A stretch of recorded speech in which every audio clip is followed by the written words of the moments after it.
بسم اللہ الرحمن الرحیم پڑی۔ اس لیے ان کی بات میں یہ بھی تھا کہ ہم تیری حمد اور ثنا بیان کرتے ہیں۔ بہرحال ان کے سوال کے دو مقصد تھے۔ کیا یہ جنوں کی طرح فساد کرنے والی قوم ہے؟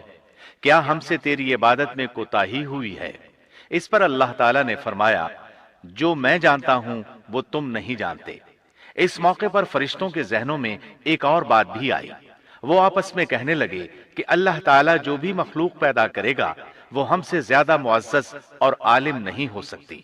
یعنی جب فرشتوں نے باقی مخلوقات کا جائزہ لیا، مثلا آسمان، زمین، پہاڑ، جن، چوپایوں وغیرہ کا، تو انہوں نے سوچا یہ ہم سے زیادہ مرتبے والی نہیں ہے، لہذا یہ مخلوق بھی پیدا ہو رہی ہے تو یہ ہم سے زیادہ مرتبہ نہیں رکھتی۔